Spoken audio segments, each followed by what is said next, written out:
Visakha వాజీ news కి స్వాగతం. నా పేరు మీనా కుంతల. ముందుగా వాజీ హెడ్లైన్స్ చూద్దాం.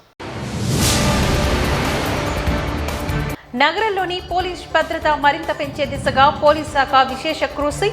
డ్రోన్తోని నిఘా ఉంచి నేరాల్లో మరింత సమర్థవంతంగా అడ్డుకునేందుకు కృషి చేస్తున్నామని వెల్లడించిన police commissioner doctor Shankar Bagchi.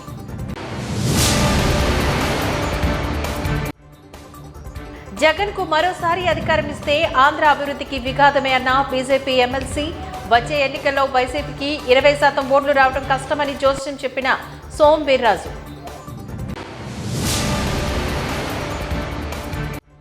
స్వాతంత్ర సంగ్రామంలో అలుపెరగని పోరాటం చేసిన అతి చిన్న వయస్కులు భగత్ సింగ్ అన్న ఏఐడిఎస్ఓ. భగత్ సింగ్ బాట స్ఫూర్తిదాయకమన్న విద్యార్థి నాయకులు.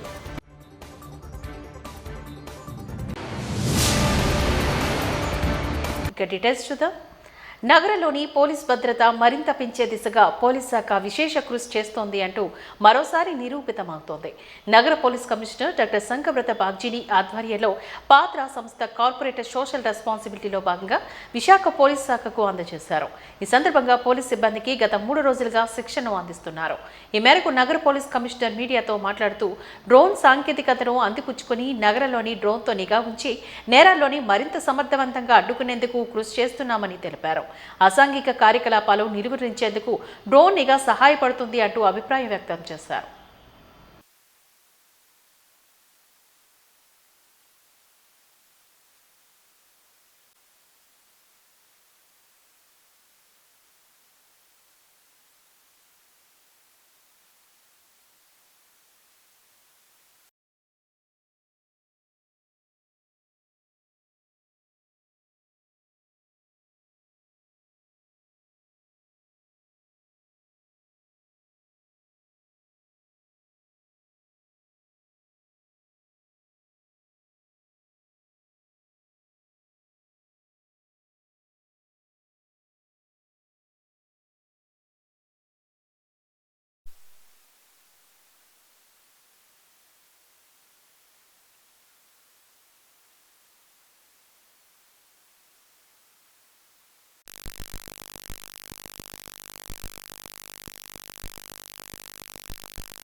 ఇప్పుడు మనం 6 డ్రోన్స్ పెట్టాము, కానీ ఇంకా నెక్స్ట్ 1 మంత్లో ఇంకా చాలా డ్రోన్స్ వస్తాయి. ఎందుకంటే చాలామంది ప్రామిస్ చేస్తారండి. సో మన జిల్లాలో మారుమూల ప్రాంతం ఎక్కడెక్కడ ఉందో గుర్తించి అక్కడ డ్రోన్స్ పెట్టబోతున్నాం.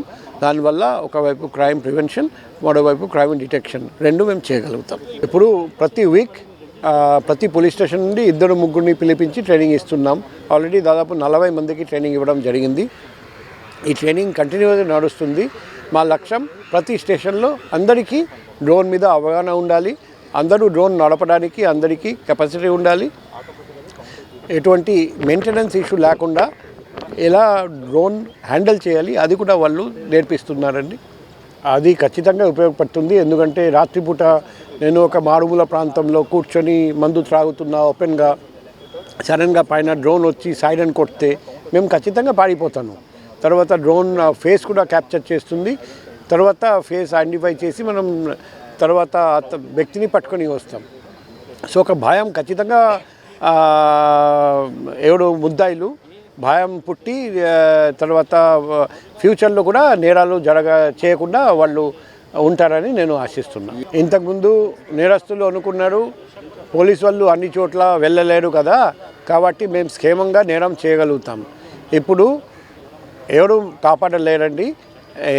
పోలీస్ వెళ్ళకపోయినా డ్రోన్ వెళ్తుంది కాబట్టి విశాఖపట్నం నగరంలో నేరం చేయడానికి మీకు స్పేస్ దొరకదు. కాబట్టి నేరం చేయాలంటే ఈ నగరం వదిలేసి పారిపోవాలి, మీకు వేరే మార్గమే లేదు. అలాగే వైజాగ్ ప్రజలకు ఏ విధమైన సందేశం?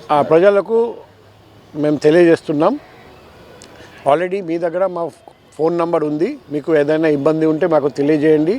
ఇంతకుముందు వైజాగ్ సిటీ పోలీస్ మీకోసం పగలు రాత్రి కృషి చేశారండి. ఇప్పుడు వైజాగ్ సిటీ పోలీస్తో పాటు వైజాగ్ సిటీ పోలీస్ డ్రోన్ కూడా పనిచేస్తుంది.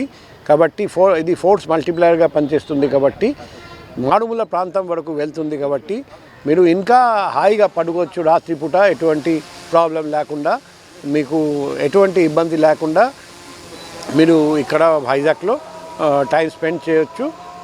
నేరాలు కూడా బాగా ఇంకా ఫర్దర్ కంట్రోల్ చేస్తామని ప్రజలకు హామీ ఇస్తున్నాం. ఇప్పుడు ఆల్రెడీ మేము motor vehicle act provision violate చేస్తున్నా వాళ్ళ లైసెన్స్ సస్పెండ్ చేయడం, తర్వాత బండి లాక్ చేయడం ఇవన్నీ జరిగినాయి. ఇప్పుడు ఫైన్ కూడా మనం పెంచాము.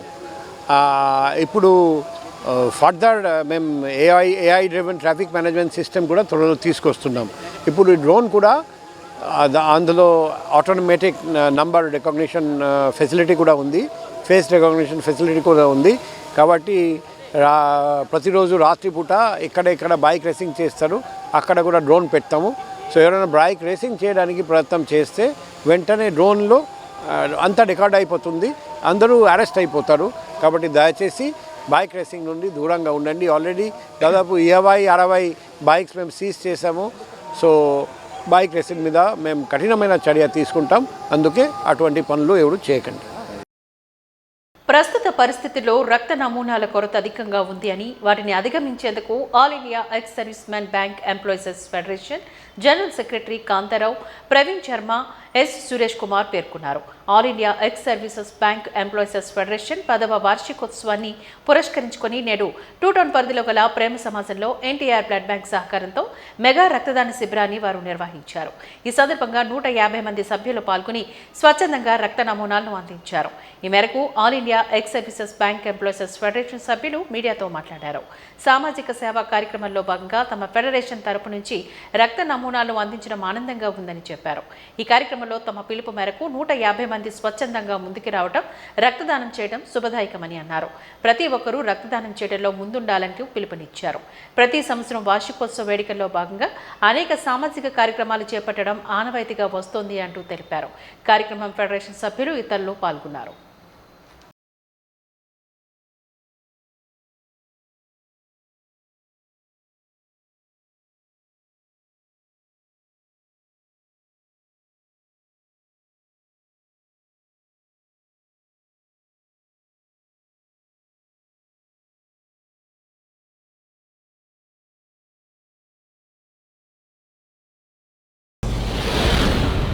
ఈ బ్లడ్ డొనేషన్ క్యాంప్ ఇది 16వ సంవత్సరం కంటిన్యూగా మేము చేస్తున్నాము. మా ఫెడరేషన్ 20 జాన్ 1979 నుంచి రికగ్నైజ్ అయ్యి భారతదేశం సైన్యంలో పనిచేసి మాజీ సైనికులు బ్యాంకు ఉద్యోగులుగా మారిన తర్వాత వాళ్ళ వెల్ఫేర్ కోసం ఈ ఫెడరేషన్ పాటుపడుతుంది. ఈరోజు జరుగుతున్న మీటింగు ప్రతి సంవత్సరం 2 సార్లు జరగబడుతుంది జిల్లా వైజ్గా. ఈరోజు విశాఖపట్నం జిల్లా మెంబర్స్ మీట్తో పాటు 16వ బ్లడ్ డొనేషన్ క్యాంప్ కూడా జరుగుతుంది. ఈ బ్లడ్ డొనేషన్ క్యాంప్ ప్రతి సంవత్సరం నిర్వహిస్తున్నప్పుడు మాకు ఎన్టీఆర్ బ్లడ్ డొనేషన్ వారు మరియు జనరేషన్ యువ వారు కూడా సహకారం చేస్తున్నారు. ఈరోజు ఈ కార్యక్రమం ఇంత గొప్పగా జరుగుతుందంటే దానికి సంతోషించిన కారణం కూడా 10 సంవత్సరాలు మా ఫెడరేషన్ ఈ విశాఖపట్నంలో యాక్టివ్గా పనిచేసి ఇది 10వ సంవత్సరము. దీనికి ముఖ్య అతిథిగా మా all India president Shri Praveen Sharma గారు జైపూర్ నుంచి వచ్చారు. ఆయనకి అభినందనలు తెలుపుకుంటున్నాం. ఇది 16వ బ్లడ్ డొనేషన్ క్యాంపు మనం సక్సెస్ఫుల్గా కండక్ట్ చేస్తున్నాం. ఈరోజు బ్లడ్ డొనేషన్ క్యాంప్లో కనీసం ఒక 150 మంది అయినా బ్లడ్ డొనేట్ చేస్తారని ఎక్స్పెక్ట్ చేస్తున్నాం. అండ్ ఆల్రెడీ జనాలు వచ్చారు, ఆల్రెడీ బ్లడ్ డొనేషన్ స్టార్ట్ అయిపోయింది. మేము బ్లడ్ డొనేషన్ చేస్తూ సంవత్సరం మొత్తం మేము అవసరం ఉన్న వాళ్ళందరికీ మేము అందిస్తూ ఉంటాం బ్లడ్.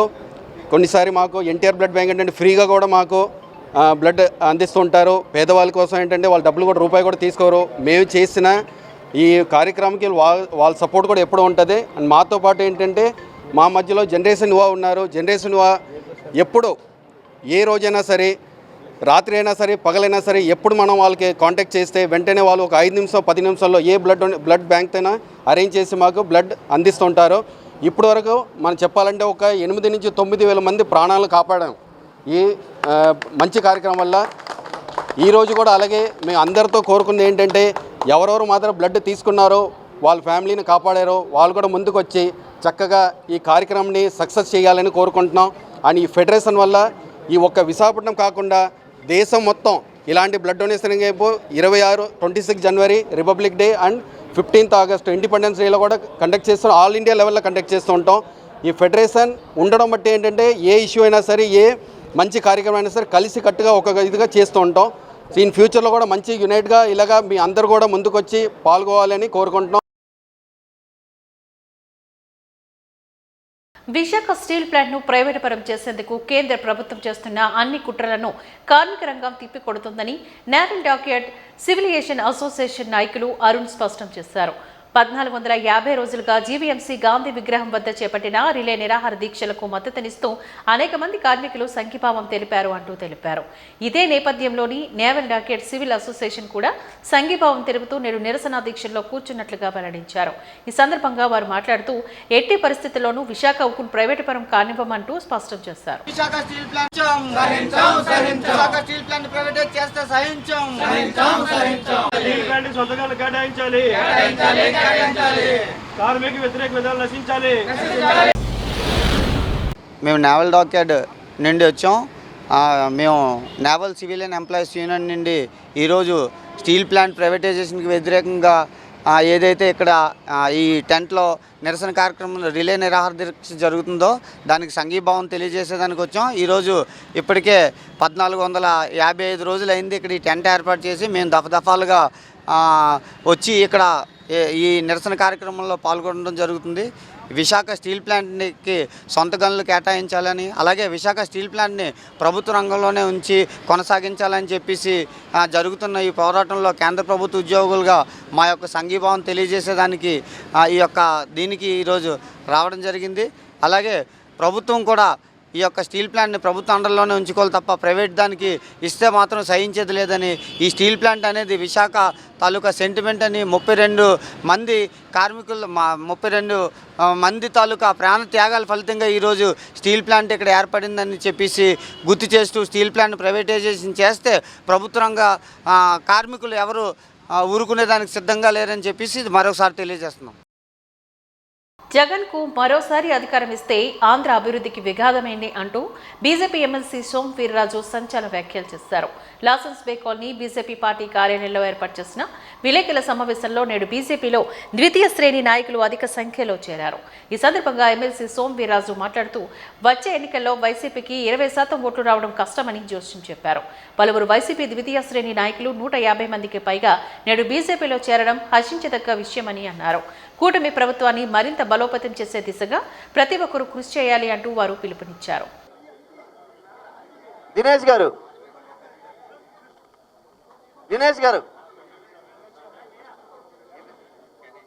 గణేష్ గారు, సాయి గారు నియోజకవర్గాన్ని నుంచి పార్టీలో వైసీపీలో అనేక పదవులు అలంకరించినటువంటి పెద్దలు, కార్పొరేటర్లు పెద్ద ఎత్తున ఈవేళ పార్టీలు చేరుతున్న సందర్భంలో చేర్పిస్తున్నందుకు వారిని అభినందిస్తూ చేరే వారికి అందరూ కూడా పార్టీ తరఫున స్వాగతం పలుకుతూ పార్టీలో చేరి రాష్ట్రంలో కూటమిని మరింత బలోపేతం చేసే విధంగా అందరం కూడా కలిసి పనిచేసే విధంగా ఆంధ్రప్రదేశ్ భారతీయ జనతా పార్టీ వ్యూహాన్ని రచిస్తూ ఉంది. ఈరోజు కూటమి యొక్క లక్ష్యం వైసీపీని రాష్ట్రంలో పూర్తిగా ఖాళీ చేయడం. వైసీపీ అధ్యక్షుడు మాజీ ముఖ్యమంత్రి చాలా పెద్ద ఎత్తున మాట్లాడుతున్నారు అనేకమైన సందర్భాల్లో. నేను మరలా ముఖ్యమంత్రి అవుతా, మీ సంగతి చూస్తానని ఆయన పోలీసులను హెచ్చరిస్తున్నారు. ఆయన బహిరంగంగా ఆయన మాట్లాడుతున్నందుకు కూటమి లక్ష్యం నీ వైసీపీనే ఖాళీ చేస్తాం, నీకు 20% కూడా రాబోయేటువంటి రోజుల్లో నీకు ఓట్లు రాకుండా చెయ్యడమే కూటమి లక్ష్యం అనేటువంటి విషయాన్ని నేను భారతీయ జనతా పార్టీ ద్వారా తెలియజేస్తున్నాను. ఒక ప్రతిపక్ష నాయకుడిగా నువ్వు సభకు వెళ్లకుండా నీకు ప్రతిపక్షానికి అర్హత కావాలంటూ కౌన్సిల్లో ఇష్టం వచ్చినట్లు వ్యవహరిస్తూ గతంలో నీకు ప్రతిపక్ష హోదా ఇచ్చారు. 14, 19, 60 మంది ఎమ్మెల్యేలు ఇచ్చారు. ఆ రోజు మీరెవరు కూడా సభకి నీవు వెళ్ళలేదు. ఈ రోజు 11 ఇస్తే నాకు ప్రతిపక్ష హోదా కావాలంటాడు జగన్మోహన్ రెడ్డి. ఇది డబుల్ టంగ్ అంటారు, దీన్ని 2 నాలుకల విధానం అంటారు. ఇస్తే వెళ్ళవు 14, 19 ఇప్పుడు ప్రజలు ఇవ్వకపోతే నాకు కావాలంటావు. ఇది ఏమి వ్యవహార శైలి అని అడుగుతున్నాను. ఇలాంటి వ్యక్తి మరలా అధికారంలోకి రావడం కోసం ప్రయత్నం చేయడం అనేది ఈవేళ భారతీయ జనతా పార్టీ ఆయన సూటిగా ప్రశ్నిస్తుంది. నీకు మరొకసారి అధికారం కావాలనేటువంటి ఆలోచన రావడం అనేది ఈ ఆంధ్ర రాష్ట్ర అభివృద్ధికి విఘాతం అనేది భారతీయ జనతా పార్టీ యొక్క స్పష్టమైనటువంటి అవగాహన. ఇలాంటి సందర్భంలో అనేక మంది పెద్దలు ఈ నగరంలో కొంతమంది కార్పొరేటర్లు చేరారు. ఒక బలమైనటువంటి పెద్దల పార్టీలో గత 2 నెలల క్రితటే డిసెంబర్ 25న ఆయన భారతీయ జనతా పార్టీలో ప్రవేశించారు ఆనంద్ గారు. వారు నిరంతరం కూడా వారికి ఉన్నటువంటి అనుచరుల్ని భారతీయ జనతా పార్టీలో చేర్చి భారతీయ జనతా పార్టీని బలోపేతం చేయాలనేటువంటి లక్ష్యంతో వారు ఉండడం నిజంగా కూటమికి. రఘు గారు, గారు, డిపో మోహన్ గారు. 2021 ఏప్రిల్ 22న జరిగిన రౌడీ షీటర్ తెనకల శ్రీను హత్య కేసును సిఐ షేక్ హుస్సేన్ బృందం ఛేదించింది అని నగర police commissioner doctor Shankar Bagchi వెల్లడించారు. ఈ మేరకు పోలీస్ కమిషనరేట్లో ఏర్పాటు చేసిన విలేకరుల సమావేశంలో ఆయన మాట్లాడుతూ సుమారు 4 ఏళ్ల క్రితం కంచలపారం పరిధిలో జరిగిన హాల్ టికెట్స్ మిస్టరీని పోలీసులు ఛేదించారని చెప్పారు. ఈ కేసులో హత్యకు నిందితులైన పోలీసులను అరెస్ట్ చేశారని తెలిపారు. పాత కక్షల నేపథ్యంలో నిందితులు తారక్, గణేష్ హత్యకు పాల్పడ్డారని తెలిపారు. నిందితులు అరెస్ట్ చేసి రిమాండ్కు తరలించామని తెలిపారు.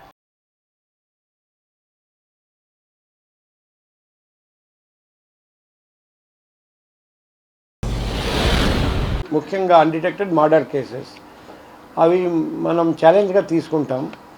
నేను కూడా వచ్చిన తర్వాత 1 by 1 ఇటువంటి అన్డిటెక్టెడ్ మర్డర్ కేసెస్ డిటెక్ట్ చేయాలి, ఛేదించాలని ప్లాన్ చేసుకుని పీసీఆర్ ఇన్స్పెక్టర్ షేక్ హుస్సేన్ గారికి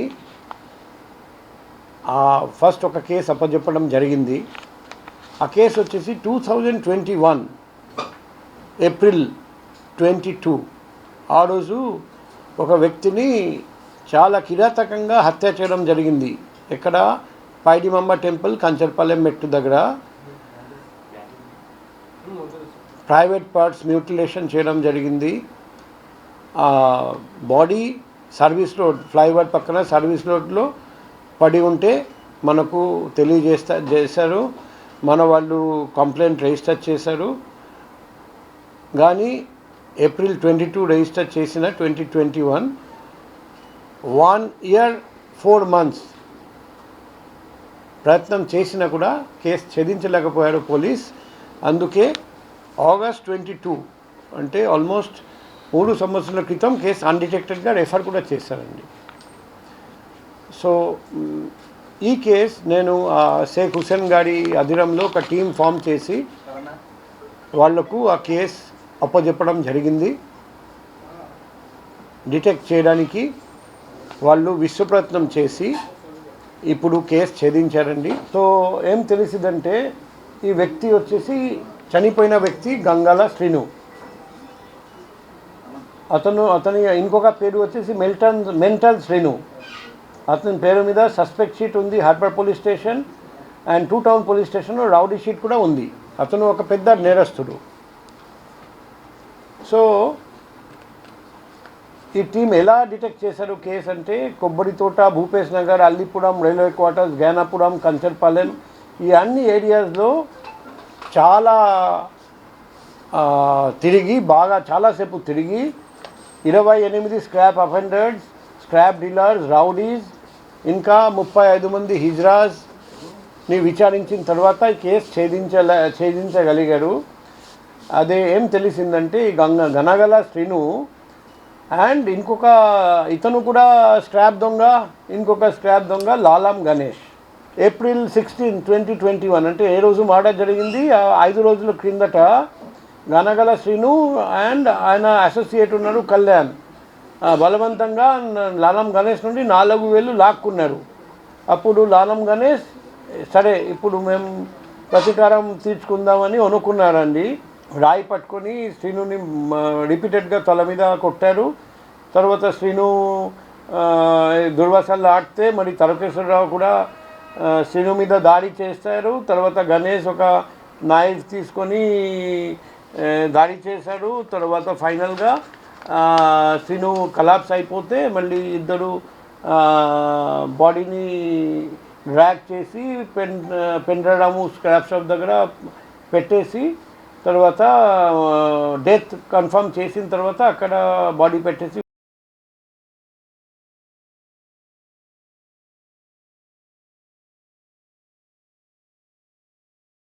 ఉత్తర నియోజకవర్గ పరిధిలోని అనారోగ్యంతో బాధపడుతూ కార్పొరేటర్ హాస్పిటళ్లకు నగదును చెల్లించి వైద్యాన్ని పొందుతున్న నిరుపేదలకు సీఎం రిలీఫ్ ఫండ్ నుంచి దాదాపు 5,50,000 రూపాయల చెక్కులను నేడు అందించినట్లు ఎమ్మెల్యే విష్ణుకుమార్ రాజు తెలిపారు.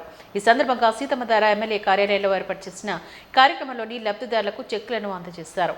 అనంతరం నిర్వహించిన మీడియా సమావేశంలో ఎమ్మెల్యే విష్ణుకుమార్ రాజు మాట్లాడుతూ నియమ నిబంధనల్లో పక్కకు పెట్టి కేవలం మానవతా దృక్పథంతో బాధితులకు అండగా నిలిచేందుకు కూటమి ప్రభుత్వం సీఎం రిలీఫ్ ఫండ్ నుంచి నిధులను విడుదల చేసినట్లుగా తెలిపారు.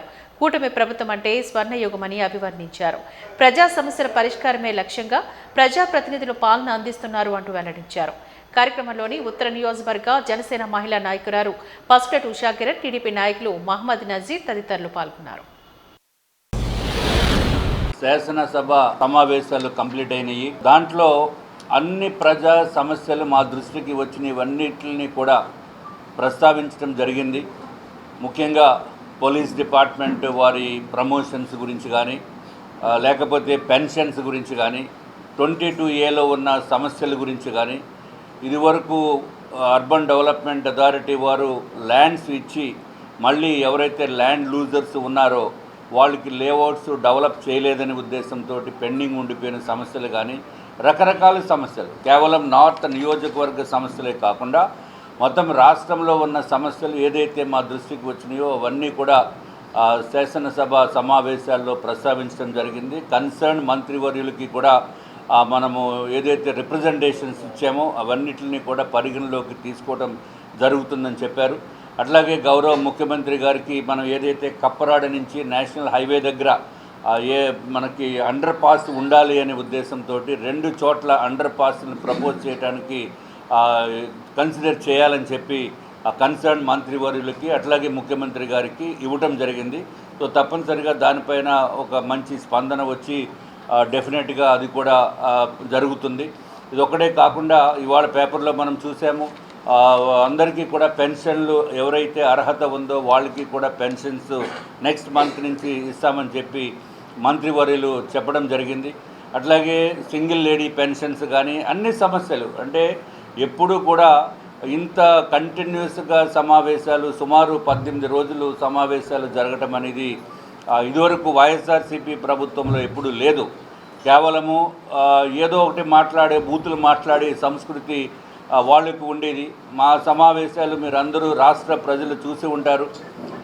అత్యంత అద్భుతంగా సమావేశాలు నిర్వహించి ఏదైతే వైఎస్ఆర్సీపీ ప్రభుత్వంలో అంతకుముందు జరిగిన దురాగతాలని కూడా ఎండగట్టి అట్లాగే వాళ్ళు చేసిన దుబరా ఖర్చుల్ని కూడా బయటపెట్టి ఇప్పటికీ కూడా తగ్గుతూ ఉంటే ఇంకా కుంభకోణాలన్నీ బయటికి వస్తున్నాయి. ఒకే బాట 3 పార్టీలది కూడా ఎన్డీఏ కూటమి, 3 పార్టీలు ఒకే మాట. కాబట్టి ఎవరికి ఏ సమస్య ఉన్నా మీరు జనసేన దగ్గరికి వెళ్ళండి, తెలుగుదేశం పార్టీ నాయకుల దగ్గరికి వెళ్ళండి, లేకపోతే మా దగ్గరికైనా రండి, ఎవరి దగ్గరికి వెళ్ళినా ఒకటే. కాబట్టి దయచేసి ఎవరికి సమస్యలు ఉన్నా ఈ మంచి కాలము స్వర్ణయుగం అనుకోవాలి. 5 సంవత్సరాలు బాధితుల కింద, బాధితులు అంటే ఎక్కడ బాధితులు, కార్పొరేట్ హాస్పిటల్స్లో బాధితులకి కొంత సహాయం చేయడం గురించి ఇవ్వడం జరుగుతుంది. అట్లాగే ఇప్పుడు కూడా సుమారు ఈరోజు మాకు వచ్చినవి సుమారు 21 సీఎం రిలీఫ్ ఫండ్స్ వచ్చినాయి. దాంట్లో ఒక 10 మందికి ఇవాళ ఇచ్చే కార్యక్రమం. ఈ 10 మందికి కూడా సుమారు 5,54,000 సీఎం రిలీఫ్ ఫండ్ తీసుకుని వచ్చి వీళ్ళందరికీ ఇవ్వటం జరుగుతుంది. ఇదొక్కటే కాకుండా మొన్న గౌరవ ముఖ్యమంత్రి గారి దగ్గరికి వెళ్ళి ప్రత్యేకించి వెళ్ళి నా లైఫ్లో ఎప్పుడు కూడా నేను ముఖ్యమంత్రి గారి దగ్గరికి వెళ్ళి నాకు ఇది సాయం చేయండి అని చెప్పి నేను అడగల. కానీ ఏదైతే హాస్పిటల్స్లో విపరీతంగా ఖర్చులు అయిపోయి తర్వాత 1 year బ్యాక్ నుంచి ఉన్నాయి కాబట్టి అది ఈ ప్రభుత్వం యాక్సెప్ట్ చేయదు. పాత ప్రభుత్వంలో డబ్బులు అయిపోయి విపరీతంగా ఆర్థిక భారంతో కృంగిపోయే ఫ్యామిలీస్ని రక్షించాలి, నా యొక్క సహాయ సహకారాలు కూడా వాళ్ళకి ఇవ్వాలి అనే ఉద్దేశంతో గౌరవ ముఖ్యమంత్రి గారి దగ్గరికి వెళ్ళి మళ్ళీ కొంచెం సహాయం చేయండి సార్ అంటే రూల్స్కి దాటి పరిమితికి దాటి అంటే ఈ ప్రభుత్వం రాకముందు కూడా ఉన్న ప్రజలకి ఉన్న ఇబ్బందుల్ని దృష్టిలో పెట్టుకుని దాన్ని కూడా శాంక్షన్ చేయడం జరిగింది.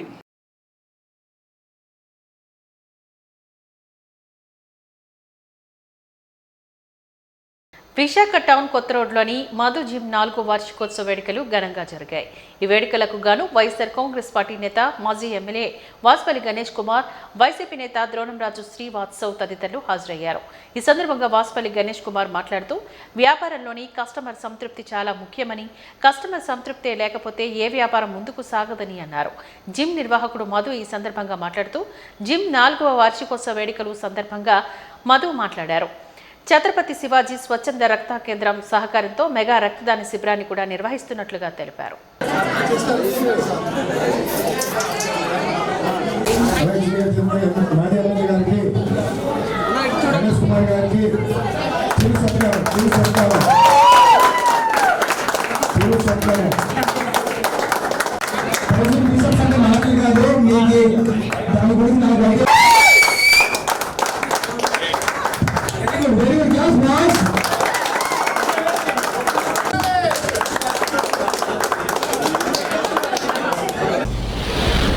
నడుపుతున్నాను. ఈ రోజుకి 4th ఇయర్స్ కంప్లీట్ అయిపోయి 5th ఇయర్కి వెళ్తున్నాం దేవుడి దయ వల్ల.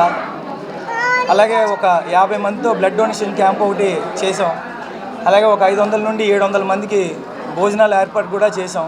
అలాగే ప్రతి సంవత్సరం చేస్తూ ఉంటాం. ఈ ఒక్క సంవత్సరం కాకుండా దేవుడి దయ వల్ల మేము ముందుకు వెళ్తూనే ఉన్నాం. ఇలాగా ఈ సపోర్టు, ఈ కారణం మా మమ్మీ డాడీ వల్ల మాకు వచ్చింది. ఇంతమంది స్వచ్ఛంగా బ్లడ్ ఇవ్వడం మాటలు కాదు. నాకు ఒక్క మాట చెప్పగలనే 50 మంది 60 మంది ఉదయం నుండి నా దగ్గర ఉండి చేస్తున్న అందరికీ థ్యాంక్స్ వెరీ మచ్. అందరికీ, మా బాయ్స్ అందరికీ.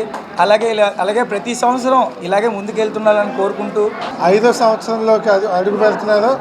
ముందుగా ఆ జిమ్ నడుపుతున్న మధుకి కంగ్రాచులేషన్స్. అతను ప్రతి సంవత్సరం కూడా ఇక్కడ బ్లడ్ క్యాంప్ పెట్టి, అదేవిధంగా అన్నదానం పెట్టి, ఈ యానివర్సరీ రోజున అందరిలో ఒక స్ఫూర్తి నింపే విధంగా కార్యక్రమాలు చేస్తున్నాడు. అదేవిధంగా అసలు యువతకి ఏదైతే వ్యాయామం ఎంత అవసరమో, ఎక్సర్సైజ్ చేయడం వల్ల ఎంత మంచిదో అనేది తెలుసుకోవడానికి ఇలాంటి జిమ్స్కి రావడం అనేది చాలా అవసరం. దానివల్ల శారీరకంగా కానీ అదేవిధంగా మానసికంగా కూడా పిల్లలు చాలా మంచిగా ఎదుగుతారు. అదేవిధంగా ఎప్పుడైతే ఫిజికల్గా యాక్టివ్గా ఉంటారో ఆటోమేటిక్గా సిగరెట్టు, మందు, ఇతర ఏదైనా మత్తు పదార్థాలకు కూడా దూరంగా ఉంటారు. బిజినెస్ అంటే customer satisfaction is very very important అన్నమాట. కస్టమర్ సాటిస్ఫాక్షన్ లేని బిజినెస్ ఏది కూడా పైకి రాదు. అలాగే employees satisfaction is very important. రెండు రైల్స్ లాంటివి అన్నమాట. Employee satisfaction, customer satisfaction. ఇతను మూడవది కూడా నా మాట చేస్తూ ఉన్నారు. ఏంటంటే ప్రజల సేవ. చూడండి, ఎవరైనా సరే వచ్చిన డబ్బు దాచుకుందాం అనుకుంటారు. ఎలా కాదు, ఒక 1000 మందికి అన్నదానం ప్రతి సంవత్సరం కూడా. యానివర్సరీ నాడు అన్నదానం 1000 మందికి. తర్వాత బ్లడ్ క్యాంప్స్. అంటే ఇవన్నీ అతనికి ఉండే గొప్పతనాన్ని చాటుతా ఉందన్నమాట. చాలా మెచ్చుకుంటా ఉన్నాను. త్వరలోనే ఒకటిని చెప్తాను ఏంటంటే, చేయి మధు, కానీ ఎక్కువ డబ్బులు మాత్రం ఖర్చు చేయకు. ఈరోజు మన కష్టాలు ఉండేవాడు ఎవరు కూడా మనం తిరిగి చూడరు.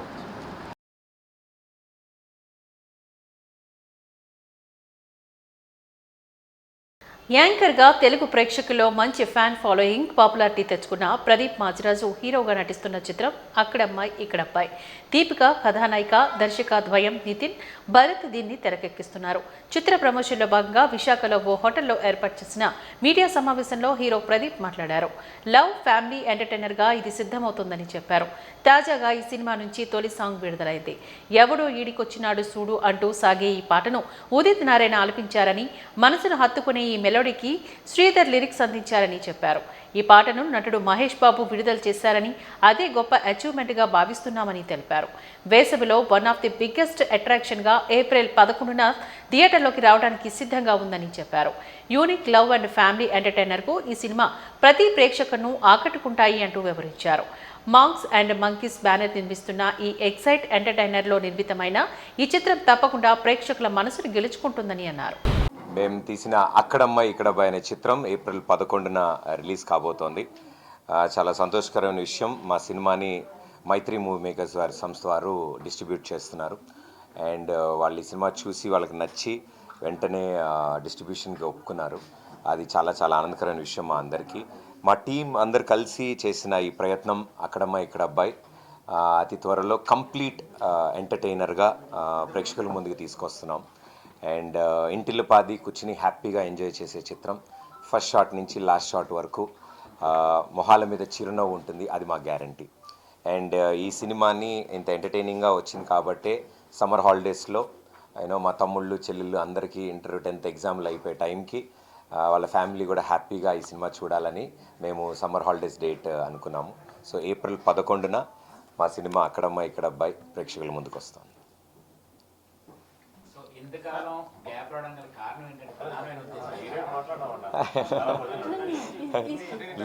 నువ్వు కూడా చెప్పు ఒకసారి ఒక లైన్ చేస్తేనే బాగుంటాయి. సో అది ఆయనకే బాగుంటాయి చూడడానికి. ఇది అక్కడమ్మ ఇక్కడ అబ్బాయి అనేది కథ అనుకున్నప్పటి నుంచి వచ్చిన టైటిల్ అండి. సో షూటింగ్ మొదలెట్టక ముందు నుంచి అమ్మాయి అక్కడ ఉంటుంది, అబ్బాయి ఇక్కడ ఉంటాడు. ఒక మారుమూల గ్రామంలో ఉండే రాజకుమారి ఆవిడ. సో రాజకుమారి ఆవిడ మారుమూల గ్రామంలో ఆంధ్ర తమిళనాడు బోర్డర్లో ఉండే ఒక ఊరు అనమాట, పల్లెటూరు. వాళ్ళకు కండిషన్స్ రూల్స్ వాళ్ళకు ఉన్నాయి. ఆ ఊరికి ఒక below average civil engineer project పని మీద వెళ్ళి ఆ ఊర్లో ఇరుక్కుపోతే ఏమవుతుంది అనేది ఈ cinema.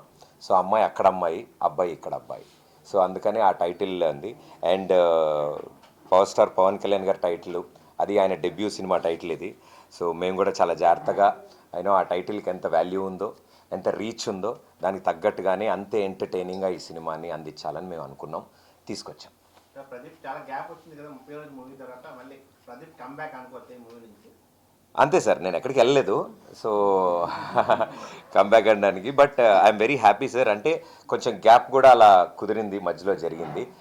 Other commitments, TV shows అవి కూడా ఫినిష్ చేసుకుని కంప్లీట్గా ఈ సినిమా కోసం డెడికేటెడ్గా నేను 1.5 year డెడికేట్ చేద్దామని అనుకున్నాము. ఎందుకంటే ఈ సినిమాకి దర్శకత్వం వహిస్తున్న నితిన్ భరత్ అని వాళ్ళిద్దరూ నా స్నేహితులు. అండ్ మేము ఆల్రెడీ ఒక 8-9 yearsగా జర్నీ చేస్తున్నాం. నేను చేస్తున్న మ్యాక్సిమం పార్టీ టీవీ షోస్కి వాళ్ళే డైరెక్షన్ చేశారు. సో ఇది వాళ్ళ డెబ్యూ చిత్రం. సో ఇది proper tailor made entertainer film కాబట్టి. అండ్ అలాగే ప్రొడక్షన్ కూడా మాంగ్స్ అండ్ మంకీస్ అనే సంస్థ, సరికొత్త సంస్థ.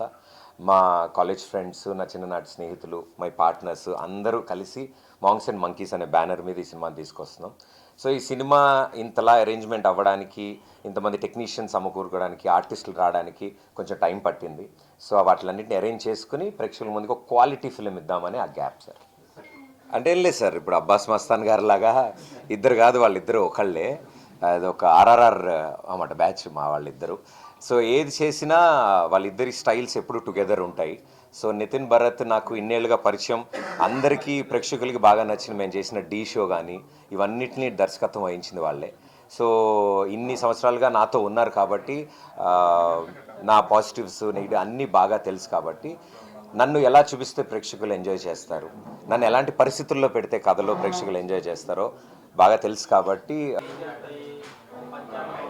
భగత్ సింగ్, రాజ్గురు, సుఖదేవ్ల 94వ వర్ధంతిని పురస్కరించుకొని జీవీఎంసీ గాంధీ విగ్రహం వద్ద ఏఐడిఎస్ఓ ఆధ్వర్యంలోని ప్రత్యేక కార్యక్రమాన్ని నిర్వహించారు. ఈ సందర్భంగా ఏఐడిఎస్ఓ నాయకులు మాట్లాడుతూ బ్రిటిష్ వలసదారుల నుంచి దేశ ప్రజలకు విముక్తి కలిగించడం కోసం స్వాతంత్ర సంగ్రామంలో అలుపెరగాని పోరాటం చేసిన అతి చిన్న వయస్కులు భగత్ సింగ్ అంటూ కొనియాడారు. ప్రస్తుతం విద్యార్థుల సమస్యలపై పోరాటం చేసే సమయంలో భగత్ సింగ్ పాట స్ఫూర్తిదాయకమని హితవు పలికారు. కొనసాగిద్దాం భగత్ సింగ్ ఆశయాలు కొనసాగిద్దాం, సాధిద్దాం భగత్ సింగ్ కలగన్న సమాజాన్ని సాధిద్దాం. అమర్ రహే భగత్ సింగ్, అమర్ రహే, అమర్ రహే భగత్ సింగ్, అమర్ రహే. కొనసాగిద్దాం భగత్ సింగ్ ఆశయాలు కలగన్న సమాజాన్ని సాధిద్దాం, సాధిద్దాం భగత్ సింగ్ కలగన్న సమాజాన్ని సాధిద్దాం, సాధిద్దాం భగత్ సింగ్ కలగన్న సమాజాన్ని సాధిద్దాం. అమర్ రహే భగత్ సింగ్, అమర్ రహే, అమర్ రహే భగత్ సింగ్, అమర్ రహే. కొనసాగిద్దాం భగత్ సింగ్ ఆశయాలు కొనసాగిద్దాం, కొనసాగిద్దాం భగత్ సింగ్ ఆశయాలు కొనసాగిద్దాం. ఏఐడిఎస్ విద్యార్థి సంఘం ఆధ్వర్యంలో నేడు విశాఖపట్నంలో గొప్ప రాజీలేని స్వతంత్ర సమరయోధుడు భగత్ సింగ్ యొక్క 94వ వర్ధంతి సంస్మరణ ఇక్కడ గాంధీ విగ్రహం దగ్గర నిర్వహించడం జరుగుతుంది. ఈ యొక్క కార్యక్రమంలో భాగంగా ఈరోజు విద్యార్థులంతా కూడా ఏఐడిఎస్ఓ విద్యార్థులు పిలుపునిచ్చేది ఏమంటే, ఏదైతే భగత్ సింగ్ కానీ లేదా నేతాజీ లేదా అన్కాంప్రమైజింగ్ ఫ్రీడమ్ ఫైటర్స్ ఎవరైతే ఉన్నారో వాళ్ళ యొక్క ఆశయాల సాధన కోసము విద్యార్థులంతా కూడా కదిలి ముందుకు రావాలని చెప్పి ఏఐడిఎస్ విద్యార్థి సంఘము ఈనాడు పిలుపునిస్తుంది.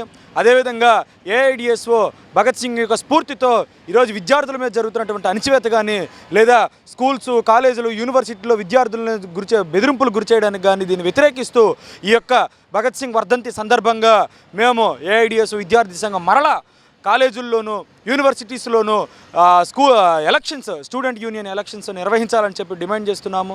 అదేవిధంగా భగత్ సింగ్ యొక్క జీవిత చరిత్రను స్కూల్లో పూర్తి స్థాయిలో 10వ తరగతి వరకు కూడా పాఠ్యాంశాల్లో ఆయన యొక్క జీవిత చరిత్రను, ఆయన యొక్క జీవిత స్ఫూర్తిని పాఠ్యాంశాల్లో పెట్టి విద్యార్థులకు ఆయన యొక్క స్ఫూర్తిని అందించే విధంగా పాఠ్యాంశాలు రూపొందించాలని, గొప్ప వ్యక్తుల యొక్క జీవిత చరిత్రను స్కూల్లోనూ కాలేజీల్లోనూ పాఠ్యాంశాల్లో పెట్టాలని చెప్పి మేము ఈ సందర్భంగా డిమాండ్ చేస్తూ భగత్ సింగ్ యొక్క 94వ వర్ధంతి స్ఫూర్తిని విద్యార్థులంతా కూడా తీసుకొని ముందుకు నడవాలని చెప్పి తెలియజేస్తూ భగత్ సింగ్ యొక్క 94వ వర్ధంతి సంస్మరణ కార్యక్రమాన్ని విశాఖపట్నంలో వైజాగ్ సిటీ కమిటీ ఆధ్వర్యంలో నిర్వహించడం జరిగింది.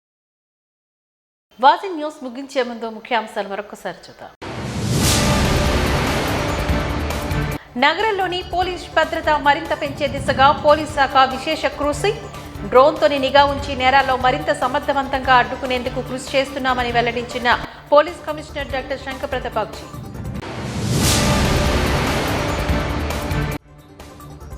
జగన్ కు మరోసారి అధికారం ఇస్తే ఆంధ్ర అభివృద్ధికి విఘాతమే అన్న బీజేపీ ఎమ్మెల్సీ.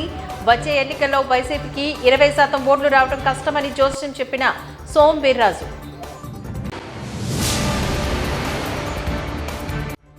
స్వాతంత్ర సంగ్రామంలో అలుపెరగని పోరాటం చేసిన అతి చిన్న వయస్కులు భగత్ సింగ్ అన్న ఏఐడిఎస్ఓ. భగత్ సింగ్ బాట స్ఫూర్తిదాయకమన్న విద్యార్థి నాయకులు.